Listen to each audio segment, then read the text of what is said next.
Hey guys, welcome back to Bookmas 2019. We are almost there now, it's day 23.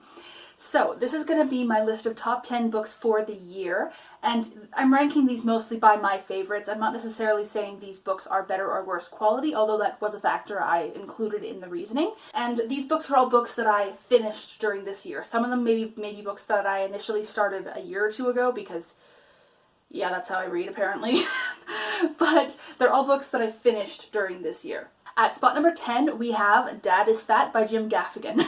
This book is a humor book, and it's basically a collection of essays, chapters, whatever you want to call it, that Jim Gaffigan has written about living with his kids. And at the point when he wrote it, I believe he had 5 kids, and him and his wife and his 5 kids lived in a 2-bedroom apartment in New York. So it's just talking about their lives living in this environment. You can tell he really, really loves his family, but it's very, very funny. He's actually a stand-up comedian as well, and you can definitely see it coming through. I actually read this in audiobook form, and it was read by Jim Gaffigan, and he's very, very good at the delivery, which makes sense because that's basically his job, is delivering this kind of thing on stage. So if you're wanting just a really fun, happy read, this one is really good. At number 9, we have Batman Detective Comics number 5, A Lonely Place of Living. Now, I have pretty minimal knowledge of comic books. I have knowledge from researching on the internet, and then I own 3 graphic novels, comic books, whatever you want to call them. But that's about the extent of my knowledge beyond movies, which is slightly different but related. That being said, I do have enough knowledge to understand what's going on in this, despite the fact that it's in the middle of the story. And I really, really enjoyed it. The main character in this one is Tim Drake, who is one of the Robins. Yeah, if you're not aware, there's multiple people who have been Robin over the years. Tim was number 3, I believe. Depends on where. Yeah, I believe he was number 3. Sorry, don't have the order completely memorized right now. I really enjoy the story arc in this one, as well as the relationships, especially Tim is a really interesting character. He's probably the most technical-minded of the Robins, and you can definitely see that coming out. He is also a bit of a detective, like Batman, and you can see him kind of exercising that ability, but you also get a really interesting character study of what could happen with him in this story, and it's really, really good. At number 8, we have the Artemis Fowl Files by Owen Colfer. I don't own this book, it was a library book, so I can't show it to you, sorry, but I do have a review of it where I do show it and discuss it, so I'll link it there.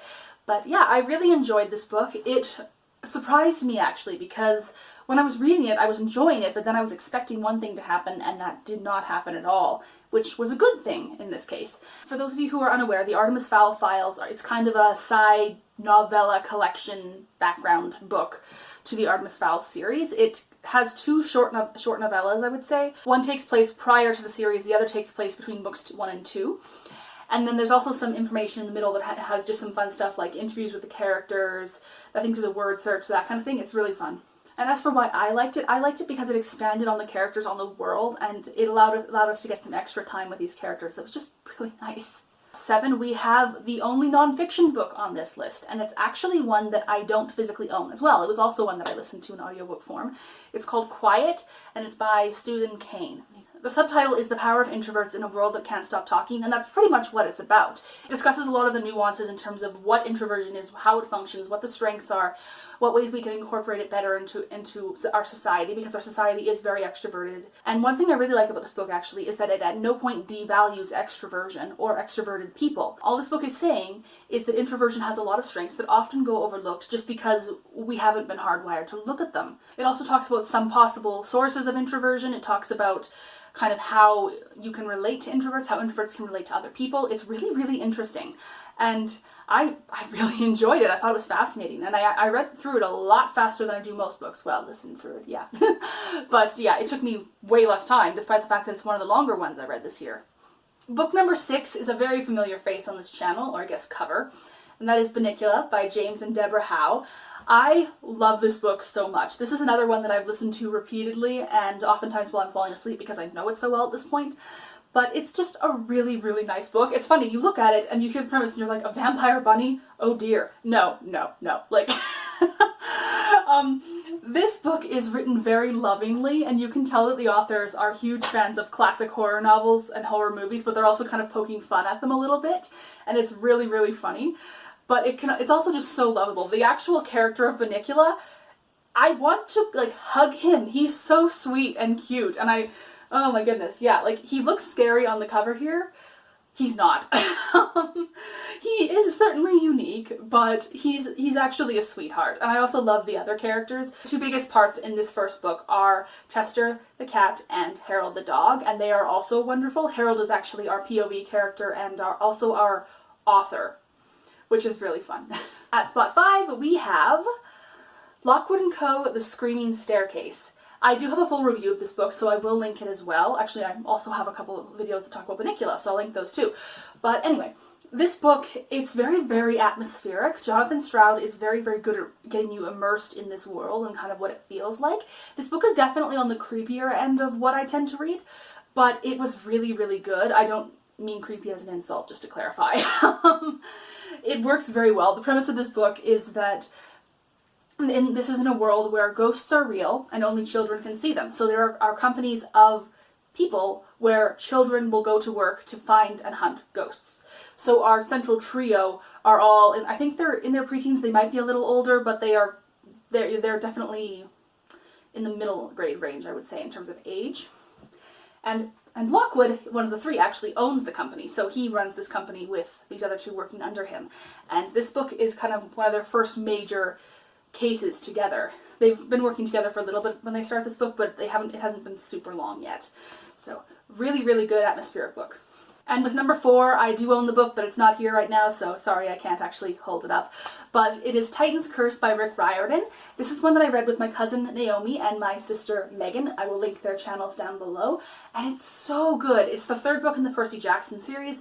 And strangely enough, I've read all the other 4 in the series, just not this one, despite the fact that it's the middle book. But whatever. It's a very, very important book, I would say, to the series, not just because it's the middle chapter and because it's part of the series, but because it's a turning point. This is when the series starts to get a lot more intense and things really start to happen. I do have a review of this one as well, so I'll link it down below, and there is a spoiler and non-spoiler section, but they are labeled. At number 3, we have another familiar cover, Graveyard Book by Neil Gaiman. I love this book so much. It's very atmospheric. It has this interesting, quirky, borderline macabre feel to it that I actually really like. And just the premise is interesting. It's a jungle book set in a graveyard. So the main character is actually a child who has been adopted by ghosts and grows up in this graveyard. And it's written really well. Neil Gaiman has a very interesting writing style, and they're very interested in how humans interact and feel, at least based on what I've seen in what I have read of his. I haven't read a ton yet. This book was enough that Neil Gaiman is now one of my favorite authors. It's just an amazing book. At spot number 2, we're going back to Rick Riordan. This is The Tyrant's Tomb by Rick Riordan. It is the 4th book in the Trials of Apollo series, and it's so good.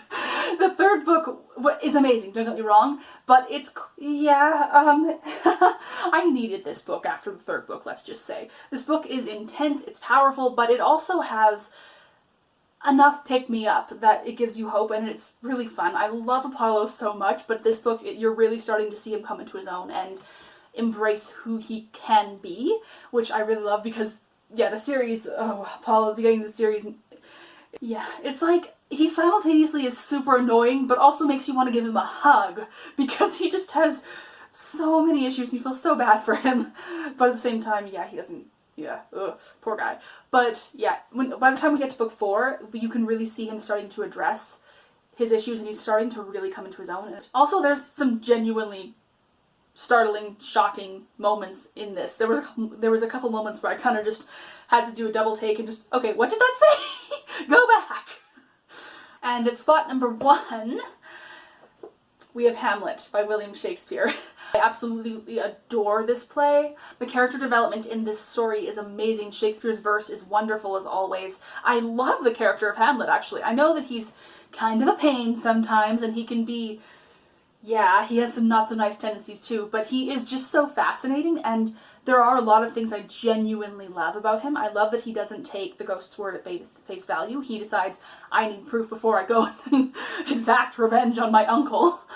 And just the exploration of the human psyche and of emotion and love and grief in this play is so fascinating. I have a full review of this one, so I'm going to link that one as well down below, but I just wanted to give a little bit of a spiel regarding it before I do that. Anyway, everyone, thank you for watching. This has been day 23 of Bookmas. I'm actually only going to do one more day. What are your favorite books of the year and why? What do you think of the books that I listed here? Have a wonderful December and a Merry Christmas. See you later. And just a little fun fact, the necklace I'm wearing is actually a lightsaber. I went to see Rise of Skywalker today, so I thought it was appropriate.